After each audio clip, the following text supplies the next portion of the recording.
Hello বন্ধুরা, আজ থেকে শুরু করতে যাচ্ছি জম্পেশ, রোমহর্ষক এবং চরম উত্তেজনায় পরিপূর্ণ হিস্টোরিক্যাল একটা টিভি সিরিজ স্পার্টাকাসের এক্সপ্লেইন। খুবই হাইপ ওঠা টিভি সিরিজ স্পার্টাকাসে আমাদের সামনে এমন এক ইতিহাস তুলে ধরা হয়েছে যেটা আমাদের মনে কাঁপন ধরিয়ে দেয়। নৃশংসতা, যৌনতা, হিংসা, লালসা এবং রোমান সাম্রাজ্যের পলিটিক্যাল মারপ্যাচের ঘেরাটপে আপনি আবদ্ধ হতে থাকবেন এই পুরো সিরিজ জুড়ে। কিন্তু এর মধ্যে আপনি এমন এক চরিত্রের সাথে পরিচিত হবেন যাকে শতাব্দীর পর শতাব্দী ধরে মানুষ শ্রদ্ধা ভরে স্মরণ করে। ইতিহাস আমাদের সামনে মাঝে মাঝে এমন কিছু মানুষকে এনে হাজির করে যাদের ইতিহাস শতাব্দীর পর শতাব্দী ধরে মানুষের হৃদয়ে স্থান করে নেয়। আমাদের মন জানতে চায় এই মানুষদের সম্পর্কে, জানতে চায় তাদের অসম্ভব কাজগুলো সম্পর্কে। আমরা শিউরে উঠি এদের সম্পর্কে জেনে, আর তাই বারবার ফিরে যাই অতীতে। এইসব ক্ষণজন্মা মানুষদের মধ্যে অন্যতম ছিলেন স্পার্টাকাস নামে একজন গ্রিক কৃতদাস। রোমান যুগে স্পার্টাকাস এমন একজন অকুতোভয়ী মানুষ হয়ে উঠেছিলেন যে কখনো মৃত্যুকে ভয় পায়নি। তার কৃতদাস বাহিনী পুরো রোমান সাম্রাজ্যকে একসময় প্রায় উৎখাত করে ফেলেছিল। ৭৩ খ্রিস্টপূর্বাব্দে গ্রিক এবং রোমানদের মধ্যে যখন যুদ্ধাবস্থা চলছিল, তখন রোমান সেনাবাহিনীর শক্তির ঘাটতি পূরণ করতে গ্রেবার নামে এক রোমান জেনারেল থ্রেসিয়ান নামে একটা ছোট্ট গ্রিক উপজাতিকে তাদের পক্ষে যুদ্ধ করার আমন্ত্রণ জানান। এই থ্রেসিয়ান জাতির এক বীর যোদ্ধা ছিলেন স্পার্টাকাস। কিন্তু ঘটনার পরম্পরায় রোমান সাম্রাজ্য তাকে কৃতদাসের শৃঙ্খলে বন্দী করে ফেলে। ফলে তাকে বেছে নিতে হয় এক কঠিন জীবন, আর একই সাথে সূচনা হয় পৃথিবীর ইতিহাসের সবচেয়ে বড় কৃতদাস বিদ্রোহের গল্পের। বিখ্যাত টিভি সিরিজ স্পার্টাকাসের প্রথম সিজনের এক্সপ্লেইনে আপনাদের সবাইকে স্বাগত জানাচ্ছি। এই দীর্ঘ এবং ঘটনাবহুল সিরিজের প্রতিটি সিজনকে আমি কয়েকটি ভাগে ভাগ করেছি। কাহিনীর ধারাবাহিকতা রক্ষা এবং প্রাচীন রোমের অজানা ইতিহাসকে এই সিরিজে যেভাবে যতটুকু ফুটিয়ে তোলা হয়েছে, আমি আমার এক্সপ্লেইনের মাধ্যমে আপনাদের সামনে সেটা তুলে ধরার চেষ্টা করেছি। অনেকেই হয়তো এই সিরিজটাকে অ্যাডাল্ট বা নুডিটিতে ভরপুর একটা সিরিজ হিসেবে মনে করতে পারেন, তবে আমিও স্বীকার করব এই বিষয়টা এই সিরিজে ভরপুর রয়েছে। কিন্তু একই সাথে আমি আপনাকে এটাও গ্যারান্টি দিব, পুরো সিরিজের রোমান ইতিহাস সম্পর্কে আপনি এমন কিছু জানতে পারবেন যেগুলো আগে আপনি কোথাও শোনেননি। তো আশা করি পুরো সিরিজ জুড়ে আপনারা আমার সঙ্গে থাকবেন। তো চলুন আর কথা না বাড়িয়ে আজকের প্রথম পার্টের এক্সপ্লেইনটা শুরু করছি। শুরুতেই খুব শক্তপোক্ত একজন মানুষকে দেখানো হয়। লোকটা ধীরে ধীরে তার স্ত্রীর দিকে এগিয়ে যায়। পরম সুন্দরী স্ত্রী তার নিজের কাপড়ের টুকরো ছিঁড়ে স্বামীর পায়ের সেটা বেঁধে দেন। এরপর লোকটা তার স্ত্রীকে একটা চুম্বন করে। লোকটা এমন আচরণ করছিল কারণ সে তার স্ত্রীর কাছে যুদ্ধে যাওয়ার অনুমতি চাইছিল, কিন্তু স্ত্রী তার স্বামীকে যুদ্ধে যাওয়ার অনুমতি দিতে চায়নি। কিন্তু তা সত্ত্বেও একজন মানুষ হিসেবে এবং থ্রেসিয়ান জাতির সম্মান রক্ষার জন্য শেষ পর্যন্ত তাকে লড়াই করার সিদ্ধান্ত নিতে হয়েছে। কিন্তু এই লোকটা জানে না এই সিদ্ধান্ত তাকে তার ভালোবাসার স্ত্রীর থেকে চিরদিনের জন্য আলাদা করে ফেলবে, আর এজন্য তাকে আফসোস করে যেতে হবে সারা জীবন। কিন্তু একই সাথে সে এটাও জানতো না তার এই ভুল সিদ্ধান্ত প্রাচীন রোমের ইতিহাসে একটা অমর কিংবদন্তি তৈরি করেছিল।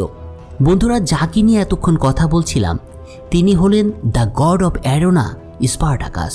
৭৩ খ্রিস্টপূর্বাব্দে গ্রিক এবং রোমানদের মধ্যে যখন যুদ্ধাবস্থা চলছিল, তখন রোমানদের শক্তির অভাব পূরণ করতে রোমান জেনারেল গ্রেবার থ্রেসিয়ান নামে একটা ছোট্ট উপজাতিকে তাদের পক্ষে যুদ্ধ করার আমন্ত্রণ জানায়। এই থ্রেসিয়ান জাতির এক বীর যোদ্ধা ছিলেন এই স্পার্টাকাস। সেদিন স্ত্রীর কাছ থেকে বিদায় নিয়ে স্পার্টাকাস রোমান জেনারেলের আমন্ত্রণে রোমান শিবিরে গিয়ে উপস্থিত হন। তবে যুদ্ধে অংশগ্রহণের জন্য স্পার্টাকাস রোমান জেনারেল গ্রেবারকে একটা শর্ত দিয়েছিলেন। যদি রোমানরা বারবারিয়ানদের ধ্বংস করে তবে তাদের গোত্র রোমান বাহিনীর সঙ্গে যোগ দেবে। এই বারবারিয়ানরা ছিল অসভ্য একটা উপজাতি। বছরের পর বছর ধরে তারা থ্রেসিয়ান উপজাতিদের উপরে নানাভাবে জুলুম অত্যাচার করে আসছিল। স্পার্টাকাসের কথা শুনে গ্রেবার তার শর্তে রাজি হয়ে যায়। এর পরের দিন স্পার্টাকাসের নেতৃত্বে থ্রেসিয়ানদের একটা বাহিনী রোমান সেনাবাহিনীর সাথে গ্রিকদের বিরুদ্ধে যুদ্ধে যোগ দেয়। কিন্তু যুদ্ধ শুরু হওয়ার কিছুদিনের মধ্যেই অবাক করা কিছু বিষয় লক্ষ্য করে থ্রেসিয়ানরা। দেখা যাচ্ছিল গ্রিকদের সাথে যুদ্ধ শুধু তারাই করছে, আর রোমানরা শুধু আরাম আয়েশে ব্যস্ত আছে। তাঁবুতে বসে প্রতিদিন ভালো ভালো খাবার খাওয়া আর থ্রেসিয়ানদের দিয়ে যুদ্ধ করানোর কারণে অনেক থ্রেসিয়ান এই বিষয়টা মেনে নিতে পারেনি। তাই ক্ষেপে গিয়ে একদিন তারা ধর্মঘট শুরু করে। কিন্তু স্পার্টাকাস তার সঙ্গীদের রোমানদের বিরুদ্ধে আগেই না যেতে অনুরোধ করে। তবে এর মধ্যেই একদিন স্পার্টাকাসের থ্রেশিয়ান উপজাতির উপর আবারও শুরু হয় বারবারিয়ানদের লুটপাট। ফলে ক্ষিপ্ত হয়ে স্পার্টাকাস গ্রেবারের কাছে গিয়ে বলে জেনারেল যেন তার দেয়া প্রতিশ্রুতি এবার রক্ষা করেন। কিন্তু সেই মুহূর্তে রোমান জেনারেল গ্রেবার স্পার্টাকাসকে সাহায্য করবে না বলে সাফ জানিয়ে দেয়। আসলে গ্রেবার চাইছিল থ্রেশিয়ানরা আগে গ্রিক সেনাবাহিনীকে পরাস্ত করুক, তারপরে রোমান সেনারা তাদের সাহায্য করবে। গ্রিকদের সাথে যুদ্ধ জয়ের জন্য গ্রেবারের আরেকটা খায়েশও ছিল। তার শ্বশুর ছিল রোমের প্রতিষ্ঠাতাদের একজন। তার স্ত্রীর পরিবার খুব সম্ভ্রান্ত একটা পরিবার ছিল রোমের। গ্রেবার জানত গ্রিকদের সাথে যুদ্ধে জয়ী হলে তাকে পদোন্নতি দেওয়া হবে। তো যাই হোক, পরের দিন গ্রেবার থ্রেশিয়ানদের গ্রিকদের সাথে আবার যুদ্ধে যেতে বলেন। কিন্তু ক্ষিপ্ত স্পার্টাকাস তার আদেশ এবার সরাসরি প্রত্যাখ্যান করে। এ সময় রোমান সেনারা থ্রেশিয়ানদের সাথে দ্বন্দ্বে জড়ায় এবং তাদের হত্যা করার চেষ্টা চালায়। কিন্তু কয়েকজন থ্রেশিয়ান রোমানদের এ ধরনের আচরণে ক্ষিপ্ত হয়ে ওঠে এবং বেশ কয়েকজন রোমান সৈন্যকে তারা হত্যা করে। সেদিনের সেই ঘটনায় স্পার্টাকাস আরেকটা ভুল করে বসেছিল। সেদিন সে গ্রেবারকে হত্যা না করে ছেড়ে দিয়েছিল, কিন্তু এটাই তার জীবনে কি দুর্দশা বয়ে এনেছিল সেটা আমরা সামনে দেখতে পাব। রোমানদের সাথে লড়াইয়ের পর স্পার্টাকাস বাড়িতে ফিরে আসেন, কিন্তু ঠিক তখন বারবারিয়ান উপজাতি থ্রেশিয়ানদের গ্রামে লুটপাট চালাচ্ছিল। অত্যাচারের এক পর্যায়ে সেই যাযাবর জাতির কয়েকজন স্পার্টাকাসের স্ত্রী সুরাকে যখন হত্যা করতে চলেছে, ঠিক তখন সেখানে পৌঁছান স্পার্টাকাস এবং তার স্ত্রীকে রক্ষা করেন তিনি। বারবারিয়ানদের সেদিনের এই হামলায় থ্রেশিয়ানদের পুরো গ্রাম আগুনে পুড়ে যায়। তাই সহায় সম্বল হারিয়ে থ্রেশিয়ানদের অনেকেই বর্বরদের কৃতদাসে পরিণত হয়। আর উপায়ন্ত না দেখে স্পার্টাকাস তার স্ত্রীকে নিয়ে পালিয়ে আসে এবং একটা পাহাড়ের পাদদেশে আশ্রয় নেয় সে। কিন্তু পরের দিন ভোরের আলো ফুটে ওঠার সাথে সাথে স্পার্টাকাসের জীবনে নরক নেমে আসে। রোমান জেনারেল গ্রেবার তার সৈন্যদের নিয়ে স্পার্টাকাস যেখানে আশ্রয় নিয়েছিল সেখানে উপস্থিত হয় এবং তার স্ত্রী সুরাকে অপহরণ করে নিয়ে যায়। সেই সাথে স্পার্টাকাসকে বন্দি করে রোমে নিয়ে আসা হয়। রোমে পৌঁছানোর পর অনেকের মতোই স্পার্টাকাসকে একজন কৃতদাসে পরিণত করা হয়েছিল। এদিকে যেহেতু থ্রেশিয়ানদের অনেকেই পালিয়ে গিয়েছিল এবং অগণিত রোমান সৈন্যকে তারা হত্যা করেছিল, তাই অনেকটা অসম্মান নিয়ে গ্রেবারকে রোমে ফিরে আসতে হয়েছিল।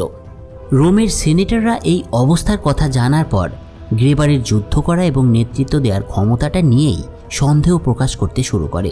কিন্তু নিজের ব্যর্থতা ঢাকার জন্য গ্রেবার থ্রেশিয়ানদের উপরই সমস্ত দোষ চাপিয়ে দেয় এবং সেই সাথে বন্দী করা থ্রেশিয়ানদের বিচারের জন্য পাঠানো হয় কলোসিয়ামে। প্রাচীন রোমান কলোসিয়াম সম্পর্কে আমরা অনেকেই জানি, সেই সাথে এটাও জানি এখানে কি হয় এবং কাদের দ্বারা যুদ্ধ নামের এই ভয়ঙ্কর খেলাগুলো খেলানো হয়। রোমান সাম্রাজ্যের অভিজাতদের প্রধান বিনোদনের অংশ ছিল এই যোদ্ধা কৃতদাসরা। তাদের দিয়ে রোমানরা নানা রকম প্রতিযোগিতামূলক জুয়া খেলতে বেশি অভ্যস্ত ছিল। কৃতদাসদের ধরে নিয়ে এসে একে অপরের সাথে লড়াইয়ে যুক্ত করে দিত তারা।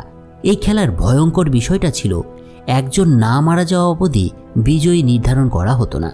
এই মৃত্যু খেলাগুলো হতো এই সব কলোসিয়ামে। তো স্পার্টাকাসকেও এরকমই একটা অবস্থার মধ্যে নিয়ে আসা হয়েছিল। গ্রেবার তার প্রতিশোধ স্পৃহা লাঘব করার জন্য তাকে হত্যার পরিকল্পনা করেছিল, আর সেই লক্ষ্যে কলোসিয়ামে একটা খেলার আয়োজনও করেছিল সে। কলোসিয়ামের একটা যুদ্ধ খেলায় স্পার্টাকাসের সাথে লড়াই করার জন্য 4 জন ভয়ঙ্কর প্রতিযোগীকে বেছে নেওয়া হয়। এরা ছিল অত্যন্ত প্রশিক্ষিত এবং প্রচণ্ড শক্তিশালী যোদ্ধা, কিন্তু এ ধরনের যুদ্ধ স্পার্টাকাসের জন্য ছিল একেবারেই নতুন। এর আগে বহু যুদ্ধে সে গিয়েছে, কিন্তু এখানে যে ধরনের যুদ্ধ এবং নৃশংসতা চলছে তার ধারে কাছেও ছিল না সেগুলো। তো সেদিন আনুষ্ঠানিকতা শেষে একসময় শুরু হয় লড়াই। প্রতিপক্ষের সাথে লড়ার জন্য প্রথম দিকে স্পার্টাকাস বেশ ভয় পেয়ে গিয়েছিল। প্রথম রাউন্ডের পর স্বাভাবিকভাবে স্পার্টাকাস বেশ নাজেহাল হয়ে পড়ে, আর এ সময় মঞ্চে বসে থাকা গ্রেবার তার একজনকে স্পার্টাকাসকে হত্যা করার ইঙ্গিত দেন। কিন্তু গ্রেবারের এই ইঙ্গিতটা বুঝতে পেরেছিলেন স্পার্টাকাস। এছাড়া তখন তার স্ত্রী সুরার কথাও মনে পড়ছিল। স্পার্টাকাস ভাবছিল যেভাবেই হোক তাকে বেঁচে থাকতে হবে, না হলে সে কখনোই তার স্ত্রীর দেখা পাবে না। এ কারণে নতুন শক্তিতে উদ্যমী হয়ে সে একের পর এক 4 প্রতিপক্ষকেই হত্যা করে। এই দৃশ্যটা দেখে দর্শক স্তম্ভিত হয়ে যায়। তারা সবাই স্পার্টাকাসের নামে জয়ধ্বনি দিতে শুরু করে। ওদিকে জেনারেল গ্রেবারের মুখটা কালো হয়ে যায় স্পার্টাকাসের এই বীরত্ব দেখে। কিন্তু আর যাই হোক, একজন প্রশাসক হিসেবে জনগণের ইচ্ছাকে সহজে অমান্য করা সে সময় তার পক্ষে সম্ভব ছিল না। কলোসিয়ামের যুদ্ধ শেষে একজন কৃতদাস মালিক স্পার্টাকাসকে কেনার প্রস্তাব দেয়। এই লোকটার নাম ছিল বাতিয়াটাস। সে ছিল রোমের একজন কৃতদাস ব্যবসায়ী। রোমান সাম্রাজ্যের উচ্চপদস্থের সাথে তার বন্ধুত্ব ছিল ভীষণ। সে খেয়াল করেছিল গ্রেবার স্পার্টাকাসকে হত্যা করতে চাইছেন, কিন্তু এরকম একজন যোদ্ধাকে বাতিয়াটাস সহজেই মরতে দিতে চাইছিল না। তিনি স্পার্টাকাসকে কৃতদাস হিসেবে কিনে নিতে চেয়েছিলেন। বাতিয়াটাসের এই কেনা বেচার খেলায় গ্রেবারও সায় দিয়েছিল। মূলত সে চাইছিল এভাবে যেহেতু স্পার্টাকাসকে হত্যা করা সম্ভব হলো না, তাই বাতিয়াটাসের ওখানে প্রশিক্ষণের সময় স্পার্টাকাসকে সে গোপনে হত্যা করবে। বলা যায় অনেকটা কৌশলেই তাকে ক্ষমা করা হয়। তবে এর মাধ্যমে স্পার্টাকাস বেঁচে গেলেও তার নিষ্ঠুর জীবনের শুরু হয়েছিল এরপর থেকেই। কৃতদাসের ত্বকের রং, উচ্চতা, ওজন এবং অন্যান্য বৈশিষ্ট্যের মাধ্যমে তাদের দাম নির্ধারণ করা হতো। তবে বেশিরভাগ কৃতদাস মালিক তাদের কেনা গোলামদের আফ্রিকায় পাঠিয়ে দিলেও বাতিয়াটাসের অন্য একটা উদ্দেশ্য ছিল এদের নিয়ে। সেদিন মাত্র 9 টাকার বিনিময়ে 5 জন সুঠামদেহী কৃতদাসকে কিনে নিয়েছিলেন বাতিয়াটাস। বাতিয়াটাস কৃতদাসদেরকে যুদ্ধের অস্ত্র হিসেবে কাজে লাগানোর জন্য প্রশিক্ষণ দেওয়ার জন্য কিনেছিল। বাতিয়াটাসের ব্যবসায় ছিল এটা। সে বুঝতে পারত এই লোকগুলোকে হিংস্র জানোয়ারে পরিণত করতে পারলে খুব তাড়াতাড়ি ধনী হয়ে যাবে সে। বাতিয়াটাসের বাড়ি ছিল একটা উঁচু পাহাড়ের উপর এবং এখানেই সে তার প্রশিক্ষণের ক্ষেত্র তৈরি করেছিল। সবসময়ের জন্য রক্ষীদের দিয়ে কঠোর পাহারার ব্যবস্থা ছিল সেখানে। যদি কৃতদাসরা পালানোর চেষ্টা করে তবে তাদের হত্যা করার সরাসরি নির্দেশ ছিল সেই রক্ষীদের উপর। এছাড়া বাতিয়াটাসের আস্তানায় কৃতদাসদের মগজ ধোলাইয়ের ব্যবস্থা করা হয়েছিল। শারীরিক এবং মনস্তাত্ত্বিকভাবে কৃতদাসদের এক একটা অসুরে পরিণত করত বাতিয়াটাস। তার নিয়ম ছিল ক্রয় করা কৃতদাসদের প্রথম দিন থেকেই অমানবিক এবং নৃশংস প্রশিক্ষণের মধ্য দিয়ে যেতে হবে এবং বেশ কয়েকটা পরীক্ষায় উত্তীর্ণ হতে হবে তাদের। যারা যোগ্য হতে পারবে তারা বাতিয়াটাসের নির্দিষ্ট ব্র্যান্ড ধারণ করবে। কৃতদাসদের প্রশিক্ষণের জন্য বাতিয়াটাস একজন ভালো প্রশিক্ষক পেয়েছিলেন, আর এর নাম ছিল ওয়েনোমাস। প্রশিক্ষণকালে সে তাদের বলতো যুদ্ধের ময়দানে টিকে থাকার একমাত্র উপায় হলো সাবধানে এবং কঠোরভাবে প্রশিক্ষণ নেওয়া। সে সময়টাতে স্পার্টাকাস যে মাত্রই কৃতদাস হয়ে এসেছিল, সে এই কঠিন বাস্তবতাটাকে ঠিক মেনে নিতে পারেনি। ওয়েনোমাস যাই বলুক না কেন, কোনো কথাই স্পার্টাকাস কানে নিত না। স্পার্টাকাসের অমনোযোগিতা দেখে একদিন ওয়েনোমাস বাতিয়াটাসকে বলে একে আফ্রিকায় তুলা সংগ্রহের জন্য পাঠানো হোক। আর যখন স্পার্টাকাস এই কথা শুনতে পেয়েছিল তখন তার মধ্যে হঠাৎ একটা চিন্তা হয়, যদি তাকে সত্যিই আফ্রিকায় পাঠিয়ে দেওয়া হয় তবে সে তার স্ত্রী সুরাকে আর ফিরে পাবে না। আর এই বিষয়টা তার মনের মধ্যে আরেক ধরনের প্রতিক্রিয়া তৈরি করেছিল। ফলে সেদিন সে আবার অস্ত্র হাতে তুলে নেয় এবং ওয়েনোমাসের দিকে সেটা ছুড়ে দেয়। কিন্তু দেখা যায় বাতিয়াটাসের অন্যতম প্রিয় যোদ্ধা ক্রিক্সাস সেটা প্রতিহত করে এবং স্পার্টাকাসকে নিরস্ত করে। এই ক্রিক্সাস ছিল বাতিয়াটাসের কৃতদাস বাহিনীর এমন একজন যোদ্ধা যাকে অনেকেই সমীহ করত। কিন্তু এই বিষয়টা স্পার্টাকাস ঠিক মেনে নিতে পারেনি, তাই সে ক্রিক্সাসের দিকে তলোয়ার ছোড়ে। কিন্তু এবারও সেটা প্রতিহত করে সে এবং তার ছুড়ে দেয়া তলোয়ারে একজন সেখানেই মারা যায়। ফলে ক্রিক্সাস তখনই স্পার্টাকাসকে হত্যা করতে উদ্যত হলে বাতিয়াটাস বলে জেনারেল গ্রেবার আগামীকাল এখানে আসছে, তাই গ্রেবারকে খুশি করতে হবে এবং সে যদি বলে তবে ক্রিক্সাস স্পার্টাকাসকে হত্যা করতে পারবে। মোটামুটি এরকমই একটা পরিস্থিতির মধ্য দিয়ে শুরু হয়েছিল স্পার্টাকাসের এই প্রশিক্ষণের জীবন। সেদিন লাঞ্চের সময় দেখা যায় সবাই স্পার্টাকাসকে বাদ দিয়েই খাবার খাচ্ছে এবং তার খাবার ঢেলে দেওয়া হয়েছে মাটিতে। এই বিষয়টা ভারো নামের আরেক কৃতদাসকে অনেক ব্যথিত করে তোলে। ফলে সে স্পার্টাকাসের কাছে গিয়ে বসে। ভারো ছিল মূলত রোমের বাসিন্দা, কিন্তু ঋণের ভারে জর্জরিত হয়ে তাকে এখানে চলে আসতে হয়েছিল। যা হোক, এ সময় ভারো স্পার্টাকাসকে বাতিয়াটাসের বিষয়ে বেশ কিছু তথ্য জানায়।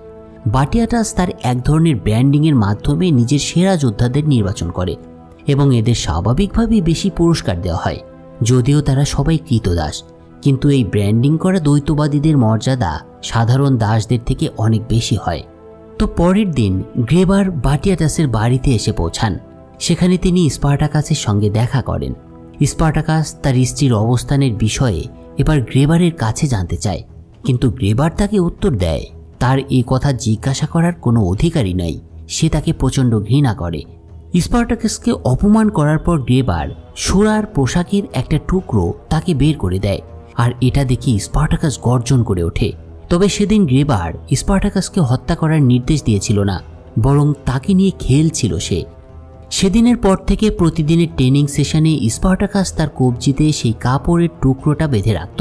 সে জানত সুরার এই এক টুকরো কাপড়ের মাধ্যমেই স্পার্টাকাস শুধুমাত্র নিজেকে শক্তিশালী করে তুলতে পারবে। পরের দিন গ্রেবার চলে যাওয়ার সময় তার দিকে চেয়ে তাকে যখন আঘাত করতে যাবে সে, তখন ওয়েনোমাস তাকে পরাস্ত করে। কিন্তু এ সময় স্পার্টাকাসের হাত থেকে তার স্ত্রীর কাপড়ের টুকরোটা পড়ে গেলে সে সেটা কুড়িয়ে নেওয়ার চেষ্টা করে। এটা দেখে ওয়েনোমাস বুঝতে পারে এই কাপড়ের টুকরোটা স্পার্টাকাসের কাছে অনেক বেশি কিছু এবং এটাই তার দুর্বলতা। পরে সে এই বিষয়টা বাতিয়াতাসকেও জানিয়েছিল। যা হোক, এর পরের দিন বাতিয়াতাস স্পার্টাকাসকে কঠোর অনুশীলন করতে পরামর্শ দেয়। সে বলে এর মাধ্যমেই সে তার স্ত্রীকে ফিরে পেতে পারবে। মূলত বাতিয়াতাস তার স্ত্রীকে খুঁজে বের করার জন্য তাকে একটা আশা দিয়েছিল সেদিন, আর স্ত্রীকে ফেরত পাবার আশায় পরের দিন থেকে স্পার্টাকাস প্রশিক্ষণে পুরো মনোযোগ দিয়েছিল এবং কঠোর থেকে কঠোরতর প্রশিক্ষণ নিতে শুরু করেছিল সে। অবশেষে একদিন স্পার্টাকাস লেভেল 10 পরীক্ষার জন্য নির্বাচিত হয়। লেভেল 10 পরীক্ষায় সে এক এক করে সবাইকে পরাজিত করে। তবে সবার শেষে স্পার্টাকাসের প্রতিপক্ষ হয় চ্যাম্পিয়ন ক্রিক্সাস। তার সাথে লড়াইয়ের কয়েক রাউন্ড পর স্পষ্টতই ক্রিক্সাস স্পার্টাকাসকে প্রায় পরাজিত করে ফেলেছিল, কিন্তু শেষ মুহূর্তে স্পার্টাকাস ক্রিক্সাসকে আঘাত করতে সক্ষম হয়। এ সময় পুরো সিনারিও দেখে মনে হচ্ছিল সে ক্রিক্সাসকে হয়তো শেষ করতে যাচ্ছে, কিন্তু দূরে দাঁড়িয়ে থাকা বাতিয়াতাস তাকে তার প্রতিপক্ষকে আঘাত না করার নির্দেশ দেয়। এরপরে বাতিয়াতাস স্পার্টাকাসের উপরে তার ব্র্যান্ডিংয়ের চিহ্ন এঁকে দেয়, আর তারপর থেকে ক্রিক্সাসের মতোই বাতিয়াতাসের আরেকজন সদস্য হয়ে উঠেছিল এই স্পার্টাকাস। কিন্তু স্পার্টাকাস জানত না তার এই হত্যা করার ভাগ্য এখন থেকেই লেখা শুরু হয়ে গিয়েছিল। সেদিনের পর থেকে বাতিয়াতাসের অর্থ উপার্জনের অন্যতম এক হাতিয়ার হয়ে উঠেছিল এই স্পার্টাকাস।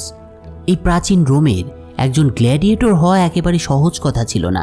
দিনের আলোতে কৃতদাসরা ভয়ঙ্কর যোদ্ধাতে পরিণত হলেও রাতে তাদের অন্য রূপে দেখা যেত। এই প্রাচীন রোমের একটা অলিখিত নিয়ম ছিল বলা যায় এটা। বাতিয়াতাসের আস্তানাতেও এটা চলছিল রমরমিয়ে। বাতিয়াতাস যখন অর্থ কামানোর জন্য বাইরে যেত, তখন তার স্ত্রী ডোমিনা চ্যাম্পিয়ন গ্ল্যাডিয়েটর ক্রিক্সাসকে তার কক্ষে ডেকে নিত এবং তাকে দিয়ে তার দৈহিক চাহিদা মেটাতো। ডোমিনার অন্য একটা নাম ছিল লিডিয়া। লিডিয়ার একজন ব্যক্তিগত দাসীও ছিল এবং এর নাম ছিল নিভিয়া। তারা যখন মিলিত হতো তখন সেই দাসী দরজার বাইরে পাহারায় থাকত। কিন্তু এই দাসী নিভিয়ার সাথে ক্রিক্সাসের অনেক আগে থেকেই একটা ভালোবাসার সম্পর্ক ছিল। তবে ক্রিক্সাস জীবনের তাগিদেই নিভিয়া এবং দাসী উভয়কেই তার নিয়ন্ত্রণে রেখেছিল। তবে ক্রিক্সাসের মতো স্পার্টাকাসের জীবনটা এত সহজ ছিল না। আগে আমরা দেখেছি স্পার্টাকাসের স্ত্রীকে রোমান জেনারেল গ্রেবার ধরে নিয়ে গিয়েছিল এবং স্পার্টাকাসকে একজন কৃতদাসে পরিণত করেছিল। তবে তার স্ত্রীর এক টুকরো কাপড় স্পার্টাকাসকে নতুনভাবে বাঁচার আশা জাগিয়েছিল। স্ত্রীর সাথে পুনরায় মিলিত হওয়ার আশা তাকে বেঁচে থাকতে সাহায্য করেছিল।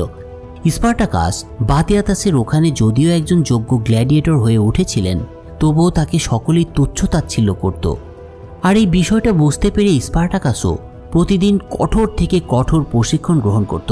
নিজেকে যথেষ্ট শক্তিশালী করে তোলাই ছিল তার প্রথম এবং একমাত্র কাজ।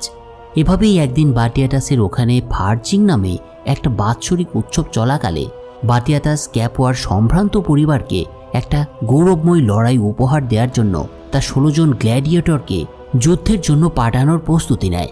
তার প্রধান উদ্দেশ্য ছিল রোমের প্রভাবশালীদের কাছে নিজেকে আরও শক্তিশালীভাবে উপস্থাপন করা।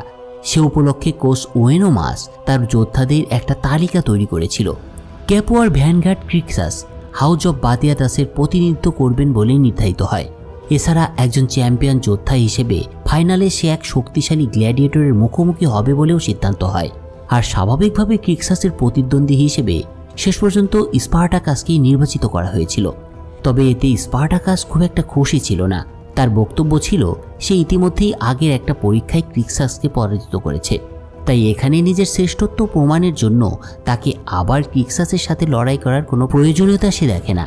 কিন্তু বাতিয়াতাস যখন তাকে বলে এই লড়াই জিতলে সে তাড়াতাড়ি তার স্ত্রীর দেখা পাবে, তখন স্পার্টাকাস রাজি হয়ে যায়। কিন্তু প্রথম থেকেই একটা পরিকল্পনা করা হয়েছিল। স্পার্টাকাস একজন বীর যোদ্ধা হলেও তাকে কোনোভাবেই জিততে দেয়া যাবে না, তাই প্রশিক্ষণের সময় অনেকটা ইচ্ছাকৃতভাবেই তাকে আহত করা হয়। এছাড়াও উৎসবের একদিন আগে আর একটা পরিকল্পনা করা হয়েছিল। সেদিন রাতে অভ্যর্থনা ভোজ চলাকালীন সময় রোম থেকে আগত গণ্যমান্য ব্যক্তিবর্গের সামনে বাটিয়াটাস গ্ল্যাডিয়েটরদের উপস্থিত করেন। এদেরকে সেখানে নিয়ে আসার উদ্দেশ্য ছিল সুন্দরী রোমান নারীদের মনোরঞ্জন করা।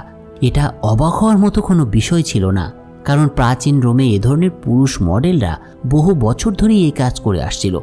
যা হোক, বাটিয়াটাসের ঘোষণার মধ্য দিয়ে নির্ধারিত দিনে ক্রিক্সাস এবং স্পার্টাকাসের মধ্যে শুরু হয় লড়াই। বাটিয়াটাস জানত কিভাবে মানুষের আকাঙ্ক্ষাগুলোতে প্রাণ সঞ্চার করতে হয়। কলোসিয়ামের দর্শক ভরা গ্যালারির সামনে ক্রিক্সাসের প্রতিপক্ষ হয়ে ওঠে স্পার্টাকাস, কিন্তু বেশিরভাগ দর্শক ক্রিক্সাসকে একজন চ্যাম্পিয়ন যোদ্ধা হিসেবেই আগে থেকেই পছন্দ করত। ওদিকে স্পার্টাকাসও আত্মসম্মানে বলিয়ান একজন মানুষ ছিল। তাই যুদ্ধটা যখন শুরু হয় তখন স্বাভাবিকভাবেই ক্রিক্সাসের প্রতি জনসমর্থনটা একটু বেশি ছিল। পুরো কলোসিয়ামে ক্রিক্সাসের সাথে সমান তালে লড়ে গেলেও স্পার্টাকাস দর্শকদের মধ্য থেকে নানা রকম অভিযোগ পেতে থাকে। কিন্তু দেখা যায় কিছুক্ষণের মধ্যেই যুদ্ধের দক্ষতা এবং বুদ্ধিমত্তা এবং শক্তিমত্তা দেখিয়ে ক্রিক্সাস স্পার্টাকাসের বিরুদ্ধে জিতে যায়। এরপর ক্রিক্সাস ধীরে ধীরে স্পার্টাকাসের কাছে এসে তার ঘাড়ে তলোয়ার ধরে। দর্শক সারিতে বসে থাকা সবাই চিৎকার করে বলতে থাকে, ওকে মেরে ফেলা হোক। এদের দেখে দীর্ঘ নিঃশ্বাস ফেলে স্পার্টাকাস তার বাহুতে বাঁধা স্ত্রীর জীবনের একমাত্র অবশিষ্টাংশের দিকে তাকায়। সে জানে সে যদি বেঁচে থাকে তবে সে তার স্ত্রীর বাকি জীবনকে রঙিন করতে পারবে। আর এই কারণেই সেই মুহূর্তে স্পার্টাকাস তার আত্মমর্যাদা বিসর্জন দিয়ে সবার উদ্দেশ্যে দুটি আঙুল তুলে ধরে। এটা এমন একটা ভঙ্গি ছিল তার, যার দ্বারা সে নিজের জীবনকে বাঁচানোর জন্য মূলত আত্মসমর্পণ করেছিল। স্পার্টাকাসের এ ধরনের কাজে খুব একটা খুশি ছিলেন না বাটিয়াটাস, কিন্তু তিনি ছিলেন একজন চতুর দাস ব্যবসায়ী। তিনি অনেক আগে থেকেই স্পার্টাকাসের মধ্যে আগুনের স্ফুলিঙ্গ দেখেছিলেন। এছাড়া বেশ কিছু অর্থও ব্যয় করেছিলেন তিনি স্পার্টাকাসকে কিনে নেওয়ার জন্য, কিন্তু তখন পর্যন্ত স্পার্টাকাসের থেকে কোনো লাভই তার পকেটে ঢুকেছিল না। তাই তিনি স্পার্টাকাসকে অকালে মরতে দেওয়ার পক্ষেও ছিলেন না। কিন্তু এই পরাজয় স্পার্টাকাসকে তার সামনের দিনগুলিতে স্বাভাবিক জীবন চালাতে বড় বাধা হয়ে দাঁড়িয়েছিল, কারণ যুদ্ধের ময়দানে মরে যাওয়ার চেয়ে লজ্জার ছিল এই পরাজয় মেনে নেওয়া। আর স্পার্টাকাস ঠিক সেটাই করেছিলেন, তাও আবার সকলের সামনে। সবার মধ্যে তার প্রতি এরকম একটা ধারণা হয়েছিল যে নিজেকে শক্তিশালী হিসেবে জাহির করা স্পার্টাকাসের আবার ময়দানে উপস্থিত হওয়ার সম্ভাবনা অনেক কম। তবে স্পার্টাকাসের ব্যর্থতা শিকার একজন বণিক হিসেবে বাটিয়াটাস মেনে নিলেও বিনা পরিশ্রমে ব্যর্থতা সহ্য করার মতো মানুষ বাটিয়াটাস ছিলেন না। ফলে সেদিনের পর স্পার্টাকাসকে আন্ডারগ্রাউন্ডের যুদ্ধে পাঠানো হয়। এই ভূগর্ভস্থ ফাইটিং ছিল খুবই ভয়ঙ্কর এবং সেখানকার জীবন ছিল অনেকটাই দুঃসহ। সেখানে কোনো মানবিক নিয়ম ছিল না। এটা এমন একটা জায়গা ছিল যেখানে প্রতিদ্বন্দ্বীকে হত্যা না করা পর্যন্ত কেউ বিজয়ী হতে পারত না। পরাজয় স্বীকার বলে কোনো কিছু ছিল না সেখানে। তবে এর অন্যতম কারণ ছিল ভয়ঙ্কর এবং হিংস্র সব জুয়ারিরা। তারা গ্ল্যাডিয়েটরদের উপরে বাজি ধরত এবং যদি তারা জয়ী হতো তবে তারা প্রচুর অর্থ উপার্জন করতে পারত। তো এই অবস্থার মধ্যে স্পার্টাকাসের এটাই ছিল প্রথম অভিজ্ঞতা। কিন্তু ক্রিক্সাসের সাথে কলোসিয়ামের যুদ্ধে হেরে গেলেও সহিংসতায় পরিপূর্ণ ভূগর্ভস্থ লড়াইয়ে স্পার্টাকাস বেশ ভালোভাবেই জয়ী হয়। তার এই সফলতা বাটিয়াটাসের মনে নতুন এক চিন্তার উদ্রেক ঘটায়। এরপর থেকে প্রায় নিয়মিতই বাটিয়াটাস অতিরিক্ত অর্থ উপার্জনের জন্য ক্রমাগতভাবে স্পার্টাকাসকে ভূগর্ভস্থ যুদ্ধের লড়াইয়ে পাঠাতো। ফলে প্রতিবারই স্পার্টাকাস জয়লাভ করলেও সময়ের সাথে সাথে তার মানসিক এবং শারীরিক ক্লান্তি তাকে হ্যালুসিনেশনের দিকে নিয়ে যেতে শুরু করেছিল। তাই মাঝে মাঝে অবচেতন মনে স্পার্টাকাস দেখতে পেত রক্ত এবং বজ্রপাতের ঝড়ের মধ্যে তার স্ত্রী সুরাকে। কিন্তু ঘুম থেকে জেগে ওঠার পর স্পার্টাকাস তার স্ত্রীকে না দেখে প্রচণ্ড উদ্বিগ্ন হয়ে পড়ত। সে বুঝতে পারছিল এভাবে চলতে থাকলে শেষ পর্যন্ত শেষ হয়ে যাবে সে। তাই একদিন বাটিয়াটাসকে সে একটা চুক্তির প্রস্তাব দেয়, আর শেষ পর্যন্ত লোভী বাটিয়াটাস চুক্তিতে সম্মত হয় এবং তার সমস্ত সম্পত্তি বাজি ধরে। এটা ছিল এমন একটা চুক্তি যেখানে স্পার্টাকাস একজনের সাথে একটা যুদ্ধে লিপ্ত হবে এবং শেষ পর্যন্ত সে পরাজিত হওয়ার ভান করবে। তো তখন বাটিয়াটাস তার বাজি রাখেন। স্পার্টাকাসের প্রতিপক্ষ এবার একজন মুখোশধারী ব্যক্তি ছিল এবং এরপরে এরা যখন লড়তে শুরু করে তখন একসময় সে দেখতে পায় বাতিয়াতাসের পিছনে একজন ব্যক্তি ছুরি ধরে এগিয়ে আসছে। আর এটা দেখে স্পার্টাকাস ভাবে যদি বাতিয়াতাস মারা যায় তবে তার স্ত্রী সুরাকে খুঁজে পাওয়ার সব আশা তার শেষ হয়ে যাবে। তাই স্পার্টাকাস মাটি থেকে একটা কুঠার কুড়িয়ে সেদিকে ছুঁড়ে মারেন, মানে সেই আততায়ীর দিকে। আর এই বিষয়টা দেখে ঘাতকের দিকে তাকিয়ে বাতিয়াতাস প্রচণ্ড অবাক হয়ে যায়। সেভাবে আর একটু হলেই সে ইহলোকের মায়া ত্যাগ করতে বসেছিল। যা হোক, সেদিন অনেকটা খুশি হয়ে বাড়িতে ফিরে বাতিয়াতাস লিডিয়ার কাছে সেদিন যা ঘটেছিল তার পুরোটা বর্ণনা করে। আর সেদিন সন্ধ্যায় তিনি স্পার্টাকাসকে তার কাছে ডেকে পাঠান এবং উজ্জ্বল চাঁদের আলোয় তাকে ভালোভাবে পর্যবেক্ষণ করেন তিনি। সেদিনের পরে স্পার্টাকাস আবারও গ্ল্যাডিয়েটর হিসেবে তার পরিচয়টা ফিরে পেয়েছিল এবং আশার আলো ফুটে ওঠার সাথে সাথে স্পার্টাকাস তার স্ত্রী সুরাকে খুঁজে পাওয়ার একটা সম্ভাবনাও দেখেছিল। স্পার্টাকাস এটা বিশ্বাসই করতে পারছিল না যে বাতিয়াতাস তার জীবন বাঁচানোর উপহার সুরাকে উদ্ধার করার মাধ্যমে স্পার্টাকাসকে দেবে। বন্ধুরা, এরপরে কি হতে চলেছিল সেটা আমরা দেখতে পাবো স্পার্টাকাসের প্রথম সিজনের সামনের পর্বগুলোতে। আর সেই পর্বগুলো দেখতে আপনারা এখনই এই চ্যানেলটাকে সাবস্ক্রাইব করে রাখতে পারেন এবং নোটিফিকেশন বেলে অবশ্যই ক্লিক করে রাখবেন, কারণ না হলে আপনারা ভিডিও নোটিফিকেশন পাবেন না। তো ফিরছি সামনেই খুব শীঘ্রই স্পার্টাকাসের অন্য পর্বগুলোর এক্সপ্লেন নিয়ে। সে পর্যন্ত সবাই ভালো থাকুন এবং অবশ্যই নিরাপদে থাকুন।